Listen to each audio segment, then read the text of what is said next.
নমস্কার। গল্পের ছলের আজকের নিবেদন মুন্সি প্রেমচন্দের দুনিয়ার সবচেয়ে অমূল্য রতন।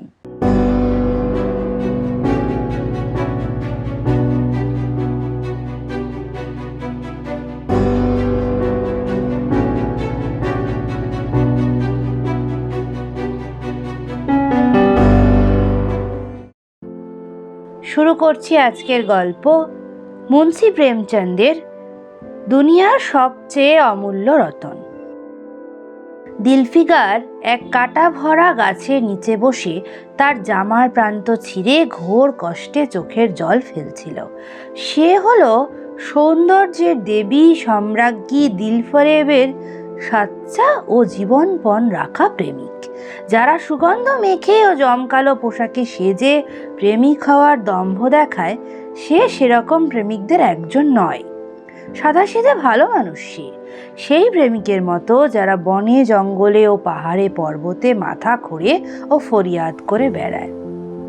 দিলফরেব তাকে বলেছিল, তুমি যদি সাচ্চা প্রেমিক হও তাহলে যাও আমার জন্য নিয়ে এসো দুনিয়ার সবচেয়ে অমূল্য বস্তু, নিয়ে দরবারে হাজির হও। তখন আমি তোমায় আমার গোলামের দলে ভর্তি করে নেব। যদি তুমি সেই বস্তু না পাও তাহলে খবরদার আর এ মুখো হয়েও না, হলে তোমায় শুলে চড়াবো। দিলফিগারকে এতটুকু অবসর দেওয়া হলো না তার মনের কথা বলার, অনুযোগ করার, প্রেমিকার সৌন্দর্য দর্শন করার। দিলফরেবের এই ফয়সলা শোনা মাত্র তার চোপদারেরা গরিব দিলফিগারকে ধাক্কা মেরে বের করে দিল। তাই আজ 3 দিন ধরে সেই বিপন্ন লোকটি সেই ভয়ঙ্কর মাঠে কাটা ভরা গাছের নিচে বসে ভাবছে কি করা যায়। দুনিয়ার সবচেয়ে অমূল্য জিনিস কি আমি পাবো? অসম্ভব। আর এই জিনিসটিই বা কি? কারো রত্নভাণ্ডার, অমৃত, খুসরোর রাজমুকুট, জামেজম, তখতে তাউস, পারভেজের সম্পত্তি? না, এগুলো কিছুতেই নয়। দুনিয়াতে অবশ্যই এগুলোর চেয়ে দামি, এগুলোর চেয়ে অমূল্য জিনিস আছে, কিন্তু সে বস্তুটি কি, কোথায়, কি করে পাওয়া যাবে? হে খোদা, আবার মুশকিল কি করে আসান হবে? দিলফিগারের মাথায় এই এক চিন্তা ঘুরপাক খাচ্ছিল, কিন্তু কোনো পথ খুঁজে পাচ্ছিল না সে। মুনির পেয়েছিলেন স্বামী হাতিমের মতো সাহায্যকারী। হায়, আমিও যদি কারো সহায়তা পেতাম। হায়, আমায় যদি কেউ বলে দিত দুনিয়ার অমূল্য বস্তুটার নাম কি। সেই বস্তু হাতে না পেলেও যদি জানতে পারতাম সেই বস্তুটি কি, আমি কলসির মতো বড় মুক্তোর সন্ধানে যেতে পারি। আমি সমুদ্রের গান, পাথরের হৃদয়, মৃত্যুর শব্দ এবং এগুলোর চেয়েও বেনিশার বস্তুর সন্ধানে কোমর বেঁধে লাগতে পারি। কিন্তু দুনিয়ার সবচেয়ে অমূল্য রতন, এই বস্তু আমার কল্পনার বহু ঊর্ধ্বে। আসমানে 1-2টি তারা দেখা দিচ্ছে। দিলফিগার হঠাৎ খোদার নাম করে উঠে দাঁড়ালো, একটা দিক লক্ষ্য করে পা চালিয়ে দিল। অভুক্ত, পিপাসার্ত, নগ্নগাত্র, ক্লান্ত দেহে সে বছরের পর বছর বনে জঙ্গলে ও শহরে গ্রামে হন্যে হয়ে খুঁজে বেড়ালো। পায়ের পাতা কাঁটায় ঝাঁঝরা হয়ে গেল, শরীর কঙ্কালসার হয়ে গেল, কিন্তু দুনিয়ার সেই যে সবচেয়ে অমূল্য জিনিস, তার কোনো হদিশ কোথাও পেল না সে। একদিন সে পথ হারিয়ে এক মাঠে গিয়ে পড়ল। সেখানে হাজার হাজার লোক দল বেঁধে গোল হয়ে দাঁড়িয়ে। মাঝখানে কয়েকজন পাগড়ি ও চোগা চাপকান পরা দাড়িওয়ালা কাজী অফিসারদের রোয়াকে বসে নিজেদের মধ্যে কিছু সলা পরামর্শ করছে। সেই ভিড় থেকে কিছু দূরে একটা শুল খাড়া করা রয়েছে। দিলফিগার খানিকটা দুর্বলতার জন্য ও খানিকটা কৌতূহলবশত অবাক হয়ে দাঁড়িয়ে রইল। সে দেখল উন্মুক্ত তরবারি হাতে কয়েকজন হাতে পায়ে শিকল বাঁধা একজন কয়েদিকে ধরে আনছে। শুলের কাছে পৌঁছাতে সেপাইরা থামল। কয়েদির হাত কড়া ও পায়ের বেড়ি খুলে দেওয়া হলো। সেই অমানুষটার হাত শত শত নিরপরাধের রক্তে রঞ্জিত। উপকার ও দয়া কাকে বলে তার হৃদয় আদৌ শেখেনি। লোকটার নাম কালাচোর। সেপাইরা তাকে শুলের তক্তায় দাঁড় করিয়ে দিল। তার গলায় মৃত্যুর ফাঁস পরিয়ে জল্লাদেরা যেই তক্তা টেনে নিতে যাবে, সেই মুহূর্তে হতভাগা অপরাধীটা চিৎকার করে বলল, খোদার দোহাই, আমাকে এক লহমার জন্য হাসিকাঠ থেকে নামিয়ে দাও। আমি আমার মনের শেষ স্বাদ মিটিয়ে দিতে চাই। কথা শুনে চারিদিকে স্তব্ধতা নেমে এলো। লোকে আশ্চর্য হয়ে তাকিয়ে রইল। কাজী ভাবল, ফাঁসির আসামির শেষ ভিক্ষা অগ্রাহ্য করা উচিত হবে না। হতভাগ্য কালাচোরকে কিছুক্ষণের জন্য ফাঁসি কাঠ থেকে নামিয়ে দেওয়া হলো। এই ভিড়ের মধ্যে একটি ভদ্র ও সুন্দর মুখশ্রী শিশু ছড়িতে চেপে লাফিয়ে লাফিয়ে তার ঘোড়া ছুটিয়ে চলছিল। তার নিজের জগতেই সে এমনই মগ্ন ছিল, ভাবছিল যেন এই মুহূর্তে সে কোনো আরবি ঘোড়ায় চেপে চলেছে। তার চেহারা সেই নির্মল আনন্দে পদ্মের মতো ফুটে উঠেছে। সে আনন্দ অল্প কদিনের জন্য শৈশবে মাত্র পাওয়া যায়, কিন্তু তার স্মৃতি আমরা মৃত্যুর মুহূর্ত পর্যন্ত ভুলতে পারি না। তার হৃদয়কে এখনো পর্যন্ত স্পর্শ করেনি পাপের কালিমা। সে যেন প্রশান্তির কোলে ক্রীড়ারত এক শিশু। হতভাগ্য কালাচোর ফাঁসি কাঠ থেকে নামলো। হাজার হাজার চোখ তার দিকে নিবদ্ধ। সে ছেলেটির কাছে এলো, কোলে তুলে নিয়ে আদর করতে লাগলো তাকে। কবে সে নিজে এইরকম শান্তশিষ্ট হাসি খুশি ছিল দুনিয়ার কদর্যতা স্পর্শ থেকে মুক্ত, সেই সব দিনের কথা তার মনে পড়ল। মা তাকে কোলে করে খাওয়াতেন, পিতার বুক আনন্দে ভরে উঠত তার মুখ চেয়ে। সারা পরিবার তার জন্য যে কোনো ত্যাগ স্বীকারে প্রস্তুত ছিল। অতীতের দিনগুলির স্মৃতিতে ছেয়ে গেল কালাচোরের মন। তার চোখ থেকে, যে চোখ মরণোন্মুখ ব্যক্তির কাতর ছটফটানিতেও একবার পলক ফেলত না, এক বিন্দু অশ্রু ঝরে পড়ল। দিলফিগার এগিয়ে গিয়ে সেই অমূল্য অশ্রুর মুক্তকে নিজের হাতে তুলে নিল। তার হৃদয় বলে উঠল, নিঃসন্দেহে এই হলো দুনিয়ার সবচেয়ে অমূল্য রতন, যার জন্য ময়ূর সিংহাসন, জামে জাম, আবে হায়াত ও পারভেজের ধন দৌলত বিসর্জন দেওয়া সম্ভব। এই ভেবে খুশি মনে সাফল্যের আশায় মত্ত দিলফিগার প্রেমিকা দিলফরেবের শহর মনোজবাদের দিকে রওনা হলো। কিন্তু যতই সে লক্ষ্যস্থলের দিকে এগিয়ে যেতে থাকে, ততই তার মনে হতাশা জাগে এই ভেবে, যে বস্তুকে আমি দুনিয়ার সবচেয়ে অমূল্য রতন মনে করেছি, দিলফরেব যদি তার কদর না বোঝে, তাহলে নির্ঘাত আমার ফাঁসি হবে, আমার আশার জলাঞ্জলি হবে। তা যা হওয়ার হোক, এ আমার ভাগ্য পরীক্ষা। পাহাড় ও সমুদ্র পার হয়ে শেষে সে মনজবাদ শহরে এসে পৌঁছালো। প্রেমিকার দেউড়িতে গিয়ে জানালো যে ক্লান্ত পরিশ্রান্ত দিলফিগার খোদার ফজলে দিলফরেবের হুকুম তামিল করে ফিরে এসেছে। সে তার পদযুগল চুম্বন করতে চায়। দিলফরেব তৎক্ষণাৎ তাকে সামনে ডেকে পাঠালো। সোনালি পর্দার আড়াল থেকে ফরমাশ করলো, সেই অমূল্য রতন হাজির করো দেখি। দিলফিগার আশা ও ভয়ের এক বিচিত্র দ্বিধার মধ্যে অশ্রুবিন্দু তার সামনে ধরল। বেশ বলিষ্ঠ ভাষায় বলে গেল তার পূর্ণ বৃত্তান্ত। দিলফরেব কাহিনীর সমস্তটা মন দিয়ে শুনল, আর সেই উপহার হাতে নিয়ে খানিকক্ষণ মন দিয়ে দেখার পর বলল, দিলফিগার, নিঃসন্দেহে তুমি দুনিয়ার এক অতি মূল্যবান জিনিস খুঁজে বের করেছ। তোমার হিম্মত ও বুদ্ধির তারিফ করি, কিন্তু দুনিয়ার সবচেয়ে অমূল্য বস্তু এ নয়। তুমি আবার বেরিয়ে পড়ো, আবার চেষ্টায় লাগো। হয়তো এবার তুমি ঈপ্সিত বস্তুর সন্ধান পাবে। তখন তোমার ভাগ্যে আমার গোলামি জুটবে।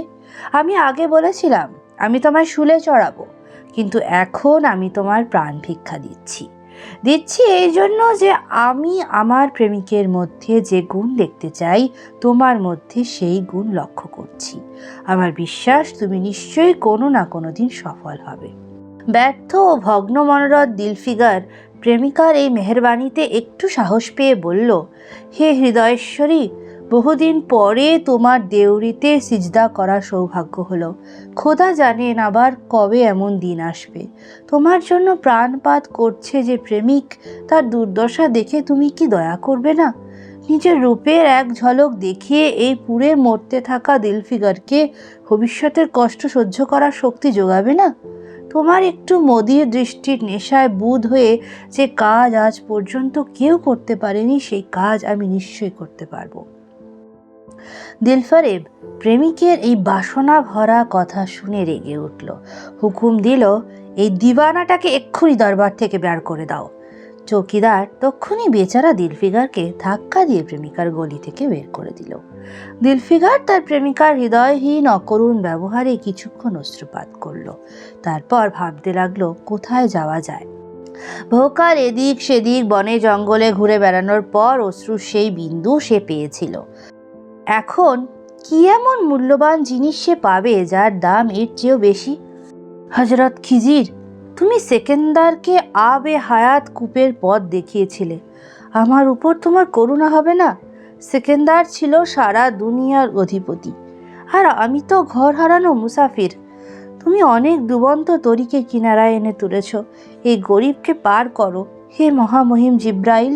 তুমি এই মৃতপ্রায় দুঃখী প্রেমিকের ওপর সদয় হও। তুমি খোদার বিশেষ অনুচর, আমার মুশকিল আসান করবে না তুমি?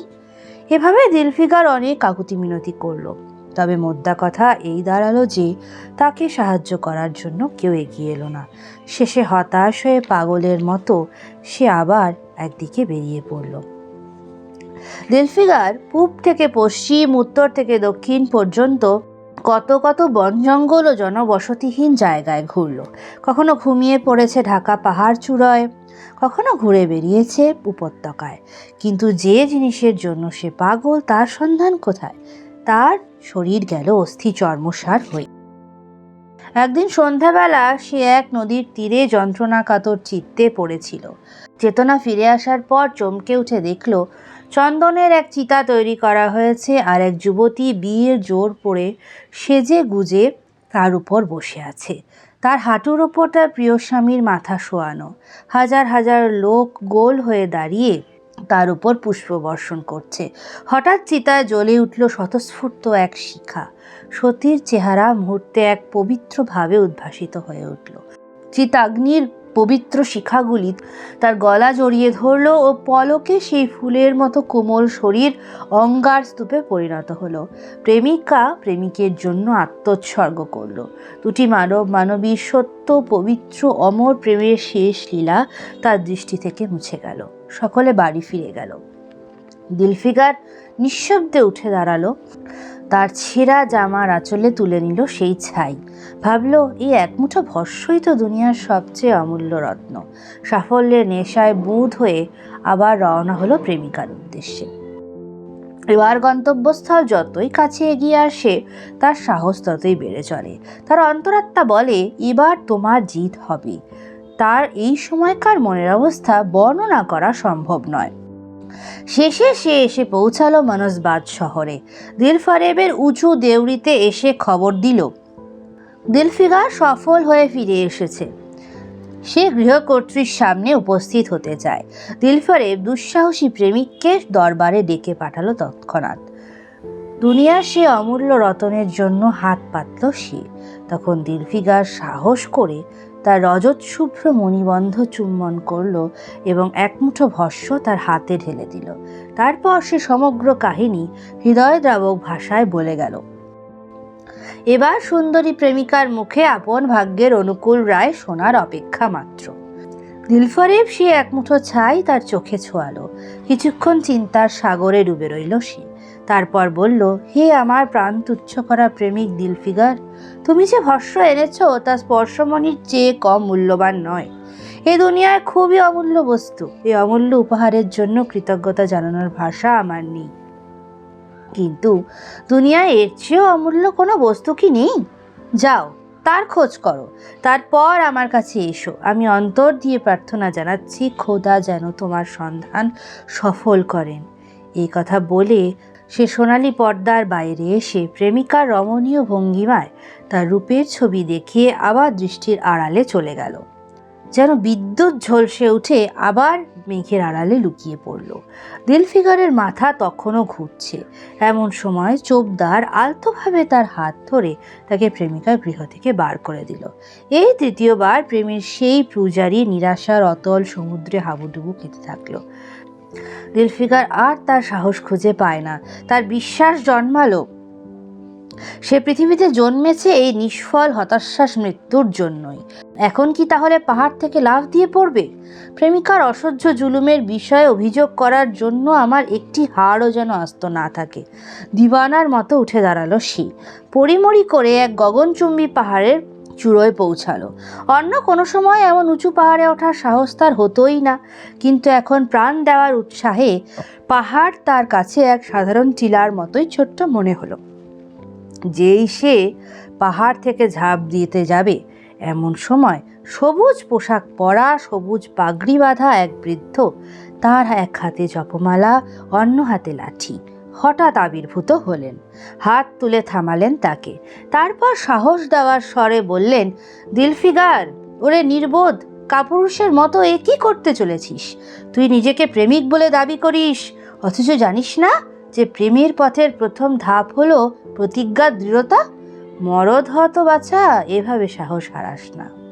পূর্বে একটা দেশ আছে যার নাম হিন্দুস্তান, সেখানে যা, তোর বাসনা পূরণ হবে। এই কথা বলে হযরত খিজির মিলিয়ে গেলেন। দিলফিগার এবার শুকরিয়ার নামাজ পড়তে বসল। আবার সে নতুন উৎসাহে, টাটকা প্রেরণায়, সেই সঙ্গে অলৌকিক সাহায্যের ভরসা পেয়ে খুশি মনে পাহাড় থেকে নেমে এসে হিন্দুস্তানের দিকে রওনা হলো।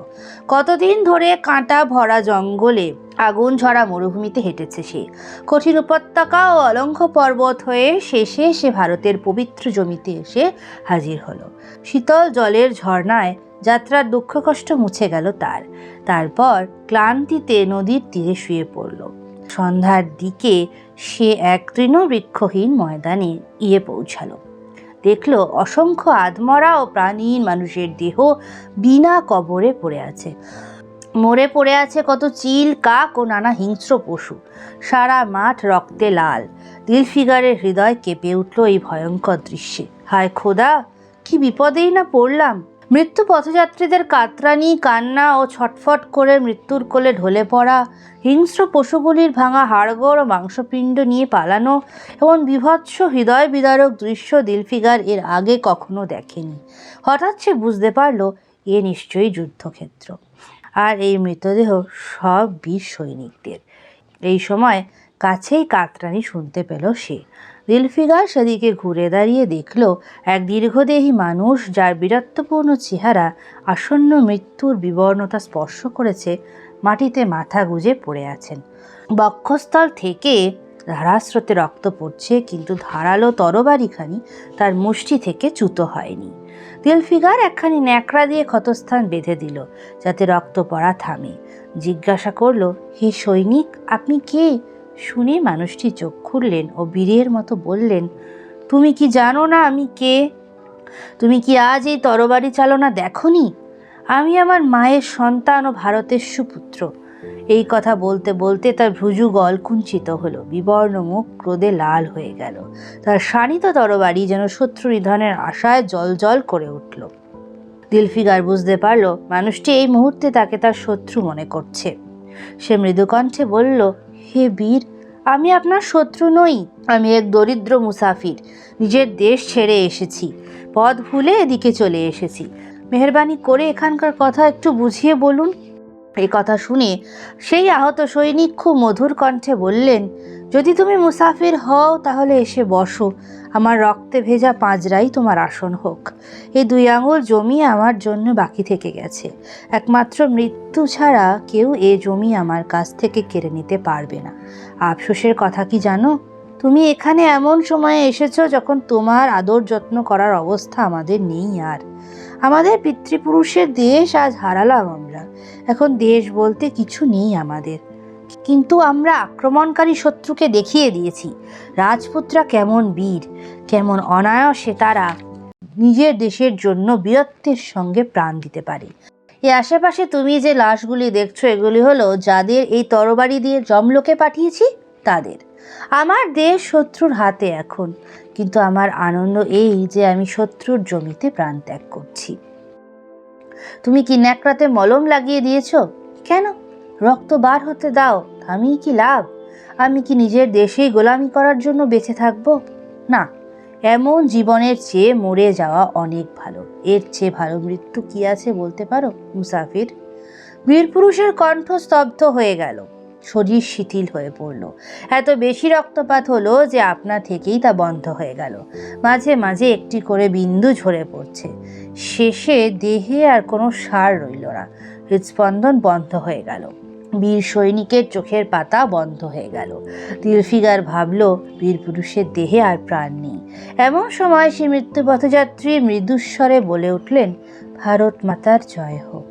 এর সঙ্গে তার বুক থেকে রক্তের শেষ বিন্দু ঝরে পড়ল। এক সাচ্চা দেশপ্রেমী ও দেশভক্ত দেশভক্তির কাজ সম্পূর্ণ করল। এই দৃশ্যে অভিভূত হয়ে গেল দিলফিগার। তার প্রাণ বলে উঠল, অসম্ভব! এই রক্তবিন্দুর চেয়ে দামি অন্য কোনো বস্তুই হতে পারে না। সে তক্ষুনি রক্তের সেই বিন্দু হাতে তুলে নিল এবং সেই রাজপুতের বীরত্বে মুগ্ধ অবস্থায় নিজের দেশের উদ্দেশ্যে রওনা হলো। পথে কত কষ্ট স্বীকার করতে হয়েছে, শেষকালে সে সমৃদ্ধ ও সফল হয়ে ফিরত এসেছে। সে দরবারে হাজির হতে চায়। দিলফরেবও তাকে সেই মুহূর্তে হাজির হওয়ার হুকুম দিল। যথারীতি পর্দার আড়াল থেকে বলল, দিলফিগার, এবার তুমি অনেক দিন পরে ফিরে এসেছ। দাও, দুনিয়ার সবচেয়ে অমূল্য বস্তু কি এনেছ? দিলফিগার মেহেদি রাঙা হাতের চেটোয় চুম্বন করে রক্তের সেই বিন্দু তার উপরে রেখে দিয়ে পুরো কাহিনী মর্মস্পর্শী ভাষায় বলে শোনালো। যখন বলা শেষ হলো, তক্ষুনি হঠাৎ সরে গেল সোনালি পর্দা। দিলফিগারের সামনে সৌন্দর্যে সাজানো দরবার আবির্ভূত হলো। সেখানে প্রত্যেকটি সুন্দরী জুলেখার চেয়েও সুন্দর। তার মধ্যে সোনালি মসনদের সৌন্দর্য ম্লান করে তার উপর বসে আছে দিলফরেব। যৌবনের এই মায়াপুরী দেখে দিলফিগার চমৎকৃত ও স্তব্ধ হয়ে ছবির মতো নিস্পন্দ দাঁড়িয়ে রইল। দিলফরেব মসনদ থেকে উঠে দাঁড়ালো, কয়েক পা এগিয়ে তাকে দু হাতে আলিঙ্গন করল। গায়িকারা গান ধরল আনন্দে। দরবারীরা দিলফিগারকে প্রণতি জানালো। চাঁদ সূর্যের চেয়ে মহত্তর সম্মান দেখিয়ে তাকে মসনদে বসিয়ে দিল। গানের সেই মোহন ধ্বনি স্তব্ধ হলে দিলফরেব উঠে দাঁড়িয়ে হাত জোর করে দিলফিগারকে বলল, হে জানিসা প্রেমিক দিলফিগার, আমার অনুরাগ গ্রহণ করো। খোদা আমার প্রার্থনা শুনেছেন। তিনি তোমায় সফল ও ঐশ্বর্যবান করেছেন।